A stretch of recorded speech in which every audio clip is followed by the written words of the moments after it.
सत्यम जगत मिथ्या किस रूप में है? ये सारा का सारा ये जगत मान्यताओं पर टिका है। और मान्यताएं तो सबकी अलग अलग होती है। और जिसके दिमाग में जो मान्यता फिट होगी उसके लिए तो वो कारगर है। उसके मान्यता के विपरीत करेगा वो तो फिर उसको नई मान्यता पैदा कर लेगा, तो भी कुछ गलत ना हो जाए।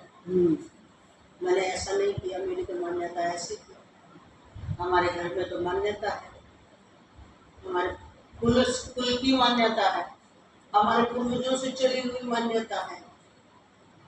तो मान्यता से ही बंधा हुआ इंसान कुछ भूल जाता है तो छोड़ देता है, फिर उसे कोई वहम नहीं आता। और अगर उसकी याद में है वो चीज उसने नहीं की तो फिर वो क्या करता है, एक नई मान्यता को जन्म दे देता है। तो किसने जन्म दिया? जन्म देने वाला दाता कौन है? मन। और कोई नहीं है। जन्म किसको दे रहा है? मन। जबकि मन स्वयं ही उस ब्रह्म की एक तरंग है, पर फिर भी ये जगत रचा है मन ने, विचार करके वेदांत ने फिर एक दे दिया हमारे महापुरुषों। ये विचार करके देख ले जगत बना है मन से, विचार करके देख ले ये जगत बना है मन से। तो हम किसी पॉइंट को उठाकर उसको पूरा पूरा तार तार खोलकर बताने पर विश्वास रखते हैं कि मिथ्या क्यों कहा इसे? ये सारा का सारा जगत जैसा आपने बनाकर रख लिया है, वास्तव में मूल में ऐसा कुछ भी नहीं है। ऐसा मूल में कुछ नहीं। लेकिन देखो, आज तक आपने देखा, आपने अपने विचार करो, क्या कहोगे? अरे भाई ये काम तो मुझे कर लेने दे, नहीं तो मेरे मन में फिर है ना क्या रहेगी, भेड़ रहेगी, संशय रहेगा, है ना। और जहां संशय रहता है, जहां मन क्लियर नहीं होता इस चीज के लिए कि ये मैंने छोड़ दी, तो छोड़ दी, क्योंकि सभी तो मिथ्या है, सभी तो काल्पनिक है, सारी मन से तो प्रकट हुआ है। तो जो ऐसा जान करके स्थिर हो गया है अपने स्वरूप में, ब्रह्म में, ब्रह्म सत्यम जगत मिथ्या, तो उसके सामने छोड़ने से कोई भी किसी भी प्रकार की, स्पीड में बढ़ जाओगे, किसी भी प्रकार की कोई भी उसको मन नई रचना करके नहीं देगा। और नहीं तो हमारा मन एक नई रचना करके हमारे सामने पेश कर देता है। बस इसी का नाम जगत है। जगत ऐसे उलझा हुआ तारों में से तार, तारों में से तार, जैसे हमारे शरीर में कितनी नाड़ियां हैं? 72,000 करोड़, 72,000 करोड़। और इन नसों को कोई गिन सकता है? 72,000 करोड़ फिर भी गिनी है ना, तभी वेद में, शास्त्रों में दिखाया, और यहाँ तक भी कहा, उपनिषद में वर्णन आता है कि जब हम गहरे ध्यान में जाएं तो हमारे हृदय कमल में, हृदय में एक अंगुष्ठ प्रमाण, देखते कितना बड़ा दिखाया उन्होंने, जिसका भी जितना बड़ा अंगूठा उतना उसका कद होगा, उतना उसका अंगुष्ठ, ये नहीं पूरा अंगूठा, ये आगे का अंगुष्ठ प्रमाण पोलापन है, तो सबके है। इसको आप डुड्डी बोलते हो ना, है कि पाइप नहीं, डुड्डी नहीं, ये कोडी। तो वहाँ तुम यहाँ जब तो पेट बढ़ गए उम्र के हिसाब से, बच्चे का देखना, यहाँ हाथ लगाओगे तो गड्ढा सा उंगली चली जाएगी, उंगली चली जाएगी, सबके है। अब ये थोड़ी हम लोगों के पेट बढ़ गए तो अब नहीं रहा, जैसा का तैसा। उसको आकाश देश का है। आकाश देश क्यों? पोलापन, खाली एरिया है, जैसे हमारा ये आकाश देश है, ये आकाश देश है। आंखों का बंद करना खुलना तो बीच में क्या है, आकाश देश है, नहीं तो आंखें खुले खुले। तो क्या आकाश देश पुलिस जगह में ही है? क्या आकाश देश यही है? क्या आकाश देश दीवार में नहीं है? क्या आकाश देश कटा पड़ा है? क्या आकाश देश छिन्न भिन्न हो गया है? आकाश देश तो दीवार है तब, दीवार नहीं है तब, घट है तब और घट नहीं है तब, ऊपर नीचे दाएं बाएं पृथ्वी के लोक के नीचे भी और पृथ्वी के ऊपर भी, ब्रह्मलोक में भी, कहां तक नहीं आकाश, सर्वत्र आकाश है। इसी आकाश में एक है चिदाकाश, जो इस आकाश को भी धारण किए हुए है, तभी ये आकाश भी हमें देखो। चिदाकाश देखने की चीज नहीं, प्रकाश आपको दिख रहा है कि नहीं? जो नहीं जानते वो तो कहेंगे वो रहा आकाश। पराकाश किसको बोलते हैं? पोलेपन को। तो ये पोलापन खालीपन दिख रहा है कि नहीं? तो आकाश आपको का विषय हो गया नहीं? वायु चलती हुई आपको दिखती है कि नहीं? जिसकी जो क्वालिटी है वो उसी रूप में दिखेगी। अग्नि तो स्पष्ट ही दिखती है, उसका और मोटा रूप हो गया। जल दिखता है कि नहीं? और पृथ्वी दिखती है कि नहीं? तो इसलिए कहा जो जितना सूक्ष्म है वो चीज उसी में से निकलती है। आकाश से वायु, वायु से अग्नि, अग्नि से जल, जल से पृथ्वी। फिर कहा पृथ्वी से सूक्ष्म जल है, पृथ्वी तो कठोर है, अब उस रूप में लिया। जल से सॉफ्ट हो गया, ध्रुव है। और जल से भी सूक्ष्म अग्नि, और अग्नि जिससे प्रकट हुई है उस वायु से, उससे भी वो उसको आप पकड़ नहीं सकते। अग्नि को फिर भी आप देख तो सकते हो, पकड़ नहीं सकते। जल को आप पकड़ भी सकते हो, छू भी सकते हो, यूज भी कर सकते हो। और पृथ्वी को तो आप, और आकाश को देखो, ये कर दिया हमने, वैसे तो हमने पकड़ लिया। लोग हमारी मुट्ठी में आकाश आ गए ना, आ गए ना, फिर हमने पकड़ लिया कि छोड़ दिया, ये छोड़ दिया हमने, बस वो तो है। देखो मुट्ठी बंद कर ली तो हमारे ये हाथ इतनी सी जगह में आ गया, आकाश के एरिया में। खोल दी तो आकाश उतने एरिया में। आकाश तो सर्वत्र है ना। इसी तरह इस आकाश को भी जो अवकाश देता है वो चिदाकाश, उस चिदाकाश को भी ब्रह्म कहते हैं। समझ आई तुम्हारी? तो इस आकाश, वायु, पृथ्वी, जल, अग्नि, ये हमने उल्टा सीधा बता दिया कटवा। वैसे आकाश, वायु, अग्नि, जल, पृथ्वी, ये सीधे उसमें लगा दिए। तो इसमें जितना कुछ भी दिखाई दे रहा है वो सारा, ये सब मिथ्या है। क्या है? ये सब मिथ्या। अब ये बात जिसको समझ आ जाए, उस पर ब्रह्म यानी आकाश से महाकाश को हुआ चिदाकाश, उस चिदाकाश की तरंग है मन। जैसे जल की तरंग जल ही है, पर अलग अलग तरंग दिखती है, दिखते हैं ना, दिखते हैं ना। बड़ी छोटी तरंग, बड़ी तरंग, देखो कितनी ऊंची तरंग आई। जल के सिवा क्या है? जिनको समझ है, ध्यान देना, जिनको समझ नहीं है तो बड़ी तरंग, ऊंची तरंग बहा कर ले जाएगी। वो ऊंची तरंग आई थी समुद्र से और बहा कर ले गई, तो तरंग में पावर कहाँ से आई? जल से। जल तो अथा समुद्र है, वो तो नहीं बाहर खड़े हैं जल में। तो उसके अंदर ये वायु का विकार आया और वायु से तरंग ऊंची उठी, वेग क्रिया करने में सक्षम हो गया। इसी तरह ये जो मन है ना, उस चैतन्य की तरंग है, पर इसमें क्रिया करने का बल कहाँ से आया? इन पंचभूतों से। इसलिए जो मन का वास्तविक स्वरूप है, जैसे तरंग का वास्तविक स्वरूप जल है, ऐसे मन का वास्तविक स्वरूप भी चेतन ही है। इसीलिए कहा है किसी जड़ से सृष्टि नहीं बन सकती। मन चेतन की लहर है, संवेदनशील शक्ति है, इसी का नाम मन है। तो विचार करके देख लो, ये जगत बना है मन से। तो मन रूपी लहरों से, अनेक कल्पनाओं से, जबकि मन ने उल्टा सीधा नहीं बनाया। मन रूपी तरंग ने वही किया, क्योंकि पावर तो उस क्षेत्र की है जो उस अनंत शक्तियों की लहर उसमें मिली।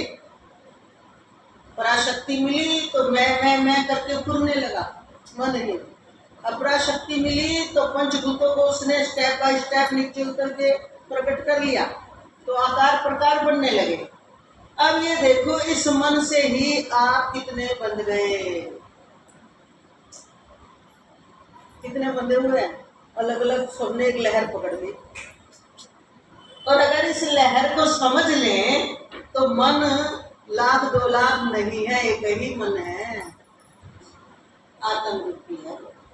मन क्यों नहीं मिलता ज्ञानियों के पास बोलने के लिए शब्द प्रयोग कर? क्योंकि वो मन रूपी लहर को समझ गए कि ये जैसे जल ही लहर है, लहर ही जल है। इसलिए वो समझ गए कि मन का कोई और अलग से अस्तित्व तो नहीं है, चेतन ने मेरा स्वरूप ही मन बनकर नाना रूप के कार्य कर रहा है, नाना खेल खेल रहा है, नाना रचना कर रहा है। ये ही अनसमझ व्यक्ति का, जिसे हम अज्ञानी बोल देते हैं, दुख दे रहा है। उसके अनुकूल हो जाए तो सुख दे रहा है। इसलिए ज्ञानियों को कोई भी चीज ना सुख देती ना दुख देती, उनको पता है इस लहर की उड़ान है, और ये लहर कोई मुझसे अलग नहीं। और अज्ञानियों को मन अपने से अलग दिखाई देता है। इसलिए हमारे महापुरुषों ने उपनिषद में एक ही बात बोल दी, विचार करके देख लो, ये जगत बना है मन से। पाप की पकड़ाई में नहीं आई ना ये चीज, और मन ही आपको दुख देता है, मन ही उड़ारी लेता है, मन ही भगाता है। क्यों? क्योंकि उसको अपने असली स्वरूप के दर्शन नहीं हुए। जिस दिन उसको असली स्वरूप के दर्शन होंगे, फिर मन रहेगा नहीं, आप ही रहेंगे। क्योंकि आप अपने को भूले तो आप ही तो मन बन गए, यानी तरंग बन गए। आदमी भूल जाए मेरा सोना कहाँ गया, सोना तो सारा ही आपने गले में पहन रखा था, लेकिन आप सोने को भूल गए। बोले नहीं नहीं, यहाँ मेरा सोने का बिस्किट रखा था। बोले तूने पहन तो रखा है। बोले कहाँ पहन रखा, दिखाओ। बोले गले में रहा, हाथों में रहा, उंगलियों में रहा, कान में रहा। तूने तो माथा भी सजा लिया, तूने तो अपनी ये तगड़ी भी बनवा ली, कितना तो तूने सोना लाद रखा है। बोले सोना थोड़ी है, ये तो मेरी तगड़ी है, ये तो मेरा हार है, ये तो मेरे कड़े हैं, ये तो मैं सुनार से खरीद के लाया हूँ। तेरा बिस्कुट कहाँ गया सोना? तो कौन रोएगा? फिर आप बेवकूफों सा अज्ञानी रोएगा ना, और ज्ञानवान होगा, ज्ञानवान होगा। मुझे देखिए बिस्कुट रखा ना आधा किलो का, आधा किलो में ऊपर से नीचे पूरी सज गई 50 तोले में। 50 तोले में पूरा सज जाते हैं ना औरतें। 50 तोला पहन के पहले निकलती थी ना, पहले के होते आपने तो पहना होगा 50 तोले। तो 50 तोले में सज गए पूरे। और क्या था वो देखने में? इतना सभी आधा किलो, आजकल आधा किलो के ही होते हैं। तो अब दुखी कौन है? कौन है? अज्ञानी या लोभी? लोभी लोभी उठाओ कि दुखी है? अरे वो तो मेरा प्योर था, 999.555 जितना भी। अरे इसमें खोट मिला के ये क्यों तुमने नकली डाल दिया? मेरे जलवाऊंगा फिर सुनार खाएंगे, लेते भी खाए देते भी खाए, रखा रहता मेरा बिस्कुट मिठाई। तो दुखी कौन हुआ? देखो उसके मन में क्या क्या शुरू हुई बातें आरोपित कर ली। अब भूल गया, क्या भूल गया? अरे मेरा सोना अगर देते भी खाया लेते भी खाया, जब जेवर के रूप में ढला वो तो उसकी गड़ाई, उसकी थोड़ा बहुत उड़ाई उससे है। मेरा सुनना, मैं सुख भी तो ले रहा हूँ। गली का क्या करता, कौन दिखता है, लोग मुझे देख तो रहे हैं, सेठानी जा रही है 50 तोड़े लाते। और सुखी जिसने होना इस बात पे होलेगा, है ना, समझ लीजिएगा। मेरी चीज मेरे पास, सुंदर का सुंदर लगता हूँ, मन की इच्छाएं पूरी कर रहा हूँ। तो ये है ज्ञान। और अज्ञान क्या है? सोना लाकर रख दिया उसके पास, सुंदर सुंदर गहने, सुंदर कुछ भी है, पर मेरी वो बिस्कुट है, बोला उसी का बनवा के लाया हूँ, तेरा दिमाग खराब हो गया। बिल्कुल कर दिया ना, कितना नुकसान। सुनार देते भी खाना है, पता नहीं कितना खा गए होंगे देते हुए, और वापस करेगा जब भी खा जाएंगे। सुनाना का नहीं पता, वो अपने बाप के भी नहीं। तो ये सुनार अपने बाप के भी नहीं होते, तो ये भ्रांति किसने भरी? मन में बताओ। ये सुनी सुनाई, ये मिथ बातें, जो नियम है, कमाने के लिए बैठे होंगे ना। आजकल कोई ऐसी ऐसी मिथ्या वेदना को प्राप्त करता है आजकल को, समझ बढ़ गई ना। पहले ये मिथ्या वेदना को प्राप्त हो जाते थे अज्ञानी थे। इसी तरह जिनको ज्ञान हो गया है वो मिथ्या वेदनाओं को धारण नहीं करते, बस यही ज्ञान है। विचार करके देख लो, ये जगत बना है मन से। गा तो देखते हैं, सुन भी रहे हो, सारे संत बोल जाते हैं ब्रह्म सत्यम जगत मिथ्या, रटी हुई बात स्टेज पे बोली आओगे, लेकिन इसका असली रूप क्या है? ये मन कोई और नहीं है, मन से रचा हुआ सारा संसार मिथ्या है। मिथ्या क्यों है? क्योंकि आपने अनेक बातें सुन सुनाकर मिथक भ्रांतियों को मन से रच लिया, और जब तक तू इनको नहीं छोड़ेगा तब तक तेरी ये मिथक भ्रांतियां खत्म नहीं होगी, तू हल्का नहीं होगा। अभी हमारे फोन में आज कल से आ रहा बाबा, आपकी फोन की मेमोरी भर गई है, जल्दी खाली कराओ, जल्दी खाली करो, नहीं तो आपका फोन बंद कर दिया जाएगा। धमकियां दी जा रही है, मतलब उसमें बोला जा रहा है। तो मेमोरी क्यों? मेमोरी तो जबकि भरी नहीं है बहुत, पर फिर भी फिजूल वायरस आ गया है। तो इसको मिटाओ, इसको हटाओ, इसको हटाओ, इसको हटाओ। अब हमें हटाना आता नहीं, हम सोचा है तो वायरस के चक्कर में कभी कुछ और गड़बड़ करता है, तो कौन मिटाएगा? जिसको ज्ञान है। अब ये बच्ची मिटा दे। अब ये हमारे गुरु होगी ना इस मामले में, गुरु शिष्य की भी परंपरा। और इससे भी ज्यादा नॉलेज रखने वाली कोई पहली दूसरी क्लास की बड़े स्कूल में पढ़ने वाली, वो कहेगी नहीं नहीं तूने ये गड़बड़ कर दी पहले, इसमें और ये होना चाहिए। तो ज्ञान का विकास देखो कितना है। और जिस चीज की हमें नॉलेज नहीं, जिसने हमें वो नॉलेज दे दी, हमारा वो कार्य कर दिया, हमें आसान तरीके से समझा दिया, और वो हमारे को हमेशा आसान तरीका समझ आकर उसका भी अभ्यास करना पड़ता है। लेकिन एक बार सीख ली 2 महीने फिर ना छोड़ोगे, भूल जाओगे। तो वो हमारा गुरु हुआ कि नहीं भौतिक ज्ञान का? एक दूसरे के गुरु शिष्य बनकर व्यवहार चल रहा है कि नहीं? बताओ। अब मूर्ति माता इतनी बड़ी है, इनको नहीं पता। हम बताएंगे कितनी बड़ी होगी तुम्हें, फिर बड़ी होगी तो मोबाइल सीखने के लिए बड़ी हुई है क्या? तो व्यवहार का ज्ञान तो छोटे बच्चे को भी हमसे ज्यादा नॉलेज है। आज हम अपने बच्चे को क्या पढ़ा रहे हैं, और एक दिन वो डीसी बन गया, और हमने बचपन से उसको मान लो गलत इंग्लिश पढ़ा दी। उस समय तो हमारी पील रही है, कोई रट लेगा हमारी मम्मा ने पढ़ाया। और जब बड़ा होगा तो जब समझ आएगी मेरी मम्मा में कितनी अकल थी, उल्टा ही सिखा रही थी। बड़ा होकर समझ तो आएगी कि नहीं? आदमी मेरी मम्मा बेचारी अनपढ़ थी, फिर भी मम्मा ने जो रटा दिया रट लिया, तो उसको डिलीट मारेगा या रुकोगा? तो मेरी मम्मा का पढ़ाया हुआ है, मैं नहीं छोड़ सकता। बताओ,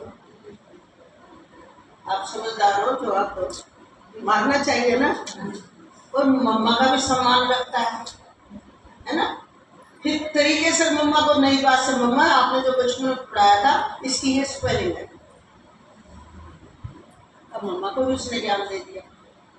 ठीक इसी तरह, ठीक इसी तरह जो हमें मिथक भ्रांतियां रटी हुई हैं, जो जो मन से मान्यताएं अंदर बिठा ली गई है, भ्रांति से ग्रस्त व्यक्तियों की बातें मान मानकर हम भी उसी के शिकार हो गए हैं। और जब आपको कोई समझाने वाला बताने वाला मिल गया है और आपको समझ जब तक नहीं आई तब तक आपने जो भ्रांतियां बरती है तब तक आप छोड़ोगे नहीं। बच्चा कब तक नहीं छोड़ेगा? कब तक नहीं छोड़ेगा? और गुरु नहीं। जब तक उसको स्वयं वैसा ही नहीं दिखेगा। हमारे शरीर के बड़े बेटे को शायद सेकंड में था या फर्स्ट ये बात समझ में नहीं आई थी।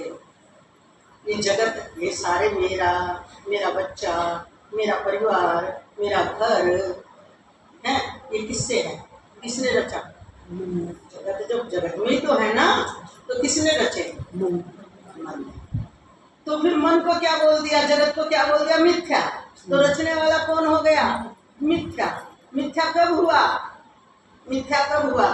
जब वो रचता ही गया और उसी से उसकी मान्यताएं पक्की होती रही। अब जन्म पे जन्म वो मन रूपी तरंग जन्म पे जन्म इधर से उधर दौड़ती फिर रही है। इसलिए हमारे वेदांत में जन्म मरण की कल्पना करना ही पाप माना जाता है। पाप का मतलब महापुरुष उच्च क्वालिटी के, उनके सामने अगर ये भाषा बोल दी जन्म मरण की तो उसको जरूर उठा देना। यहाँ से हमारे स्वामी जी करते हैं, जन्म मरण की कल्पना अगर तेरे हृदय में है तो कभी मुक्त नहीं हो सकता, अपने मुक्त स्वरूप में रहकर।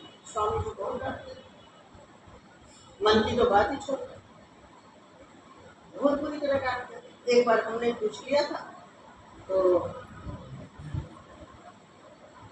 बहन जी पुण्य पाप की बात मत करो।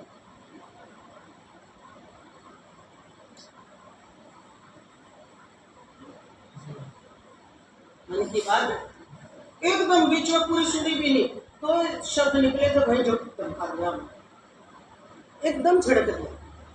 पुण्य पाप की बात मत कर। क्यों? वो अपने ब्रह्म सत्य में इतने स्थित है कि उनको पता चल गया कि मन आदि कुछ होते ही नहीं, जल की तरंग कुछ होती ही नहीं, जल ही होता है। इसी तरह इस चिदाकाश चैतन्य स्वरूप की तरंग जो मन है वो कुछ होता ही नहीं, इसने रच रखा है। इसलिए उन्होंने तो डिक्लेयर ही कर दिया जगत मिथ्या है। मिथ्या का मतलब मिथ का मतलब इसे भी पढ़े लिखे से पूछ लो, भ्रांतियों से बना हुआ। भ्रांति पे भ्रांति, मान्यता भ्रांति किसे बोलते हैं? सत्य ना हो तो दिमाग में उसको महत्व दे दिया और वही आपकी मान्यता बन गई। किसने दिया महत्व? मन ने। और महत्व देते ही आप उसके अधीन हो गए। अब चलाओ अपनी, ये मन ही मैं मेरा करता फिर रहा है। और बात और करे गहरी तो ये मन ही जीव है और जीव का कोई स्वरूप ही नहीं है, क्योंकि ये तरंग बार बार जैसे मकड़ी जाला निकालती है, इसने इतना संसार रच लिया इस मन में, भ्रांतियों का जाला अपने चारों तरफ पूरी नसों में 72,000 करोड़ नसों में इसने भ्रांति ही भ्रांति प्रकट कर ली। लेकिन जो अंगुष्ठ प्रमाण यहाँ जो पोलापन है उसमें हमारे उपनिषद में ऋषियों ने कहा, देखो जीव को डराने के लिए कहो या सूक्ष्म का विवेचन करने के लिए कहो, कि उस अंगुष्ठ प्रमाण आकाश में एक सुषुम्ना नाम की नाड़ी है। वो सुषुम्ना नाम की जो नाड़ी है उसमें ये चैतन्य जीव का कितना सूक्ष्म स्वरूप है। फिर उन्होंने कहा, बोले जो हमारा बाल होता है उस बाल का जो अग्रभाग होता है कितना होएगा? अग्रभाग आप देखा, उसके 100 टुकड़े कर दो, इस अग्रभाग के भी 100 टुकड़े कर दो, कितना रहेगा? इन आंखों से तो दिखेगा नहीं, आंखों से तो वो अग्रभाग कटा हुआ ही नहीं दिखेगा। फिर उसके 100 टुकड़े कर दो तो 100वां जो एक टुकड़ा है इतना सूक्ष्म है वो नाड़ी, वो हमारा ब्रह्म स्वरूप है। अब इंसान लगाएगा नहीं जी, हमने तो यही नहीं समझ में आता उसके अंदर जाना, सुषुम्ना नाम की नाड़ी में, फिर वो है इतनी सूक्ष्म है, उसके सूट बड़े अग्रभाग के कर दे, और फिर उसको मतलब जबकि हमारे रिसर्च करता वेदांती महापुरुषों ने कितना आसान कर दिया। इसके उत्तर में क्या कहा, सूक्ष्माति सूक्ष्म कण भी वही है और असीम से असीम भी वही है। यानी अति सूक्ष्माति सूक्ष्म कण, परमाणु, परमाणु का अणु, अणु का अलग, जो कुछ भी सूक्ष्माति सूक्ष्म जो गिनती में आ सकता है वो भी वही है और असीम से असीम।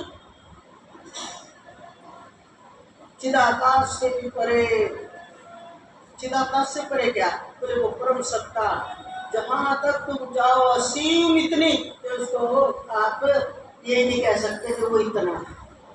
ये असीम से असीम, सूक्ष्म से सूक्ष्म जो आत्मा है, ये बात जब हमने उपनिषद में पढ़ी सबसे पहले, हमारे बोध का कारण वही बना। तुरंत बुद्धि ने उस पॉइंट को पकड़ लिया और पॉइंट पकड़ के हमने एकदम उस बात को छोड़ दिया कि हम इतने सूक्ष्म में क्यों जाएं, जब ओत प्रोत असीम से असीम वही है, तो हम खुली नैन नहीं असीम से असीम में, अंदर सूक्ष्म से सूक्ष्म, असीम से असीम, ऊपर नीचे दाएं बाएं। दिनेश को होगा याद है, जब हम शैला के सत्संग शुरू किया तो हम हमेशा बोलते थे दाएं बाएं ऊपर, है ना, सबको प्रणाम क्यों करते थे, उस असीम में प्रकट होता करते थे ना, इसलिए करते हैं क्योंकि उसको हमने इस ढंग से धारण किया कि हम इतनी गहराई में क्यों जाए। अब जब बोध हुआ तो हमें क्या पता किस गहराई में जाकर के हुआ, हमें तो ये समझ में आ गया कि सूक्ष्म सूक्ष्म कण, अति सूक्ष्म कण भी वही है और असीम से असीम भी वही है। एकदम विश्राम आ गया, हमने पकड़ ली पूछ पीछे की भी, जिसका आदि अंत नहीं, इतना असीम हमारा स्वरूप है। कुछ दिन के बाद आज तक भ्रांति नहीं हुई, प्रैक्टिकल है तो स्थित हो गया, स्वरूप में स्थित हो गए। स्वरूप कौन सा, सिर्फ है, अब कोई कल्पना ही नहीं रही। अब रही मन की चीज, बुद्धि की चीज, भावनाओं की, ये तो पूरी स्तर पर है, ये सब ऊपरी स्तर पर है, ये तो निपटता रहेगा। इसमें क्या दुख, क्या सुख, क्या मेरा, क्या तेरा, समझ आ गया ना, जगत मिथ्या ब्रह्म सत्य। इसमें क्या दुख क्या सुख।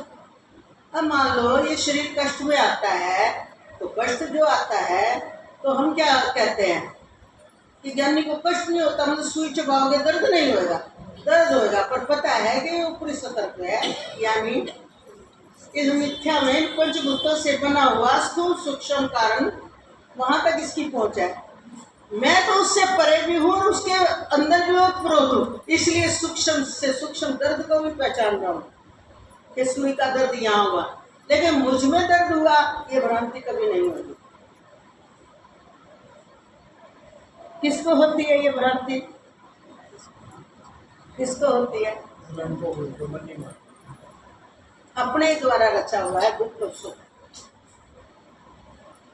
आज ये सोचना कल जाते है, दूसरे को सिजदा कौन करे, अपने शहंशाही है, दूसरे को सिजदा कौन करे, जब नीचे अपन को जान लिया, जब नीचे अपन को जान लिया, फिर इधर उधर भटकना कौन करे, जब नीचे अपन को जान लिया, फिर इधर उधर भागना कब तक रहा, मन कब तक ढूंढ रहा है, वो शांति की तलाश में है। तो शांति किसमें मांग रहा है, मन की भ्रांतियों ने एक संसार रच लिया है कि वहाँ है शांति, वहाँ चलो, वहाँ है शांति। तो ये उड़ारी कौन दे रहा आपको, जबकि शरीर अनुकूल नहीं है आपका,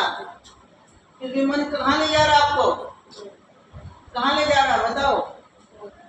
तो रचा हुआ संसार किसका हुआ? हम आपको प्रैक्टिकल कर करके बताते हैं बात। किसने रचा ये संसार? किसको शांति आई? जिसने रचा उसी को। अरे भाई, जिसको भूख लगेगी वही खाएगा। हम थोड़ी खाते हैं, प्राणों को भूख प्यास लगती है खाते हैं। और फिर जो खाएगा वो पकाएगा भी, यानी कमाएगा भी वही। हम थोड़ी कमाते हैं, हमें ना भूख प्यास लगती इसलिए ना हम कमाते, ना हम मरते इसलिए ना हम जन्मते, ना हम कहीं जाते इसलिए हम वापस भी नहीं आते। हम कहाँ हैं? हम सदा सर्वत्र व्यापक अपने ठंडक स्वरूप में। अब ये समझ गाने के लिए तो गालोगे, पर मन की मिथ्या भ्रांतियों को जब तक नहीं मारा, जब तक खत्म नहीं करा, तो फिर वो संसार नया रच लेगा, वही बैठ कर रच लेगा, वही और एक कल्पना को जन्म दे देगा। इसीलिए तो कहा, भगवान राम जी की महिमा में रामायण में आया ना, भगवान के एक रूप में कोटि कोटि ब्रह्मांड। क्यों बोल दी ये बात? क्योंकि जो सर्वत्र व्यापक परमात्मा है, वहां ना जाने कितनी मन रूपी लहरों ने ब्रह्मांड रचे हुए हैं। ब्रह्मांड यानी उस ब्रह्म के अंडकोश में, यानी कौन है वो अंडकोश? मन। उसने उस संसार रचा।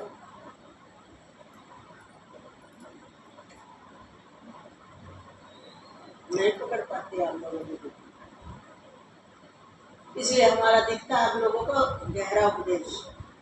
सरल उपदेश में चल पड़ो। सरल उपदेश क्या है? तुम मन नहीं हो, इसलिए मन की व्याख्याओं में मत रहो। मन एक तुम्हारी एक मिथ्या भ्रांति है। तुम हो, और जो तुम हो वो कभी जन्म नहीं लेता, कभी मरता नहीं, सदा एक रस रहता है। तो बस इससे सारा कोई उपदेश नहीं है। वो चीज भगवान आप मान लोगे ये बात? बताओ, सच बताना, इस बात को मान लोगे? मान लोगे तो क्यों मान लोगे? आजकल तो मन नहीं, समझ कब आएगा? शरीर छूटने के बाद समझ आएगा। समझ कब आएगा? जो भी समझ आएगा। शरीर के जितने जी जितना समझ आ गया उतना आपका है, और शरीर छूटने के बाद तो जितना समझ आया है वो, और जो नहीं समझ आया वो नए शरीर का कारण बनेगा।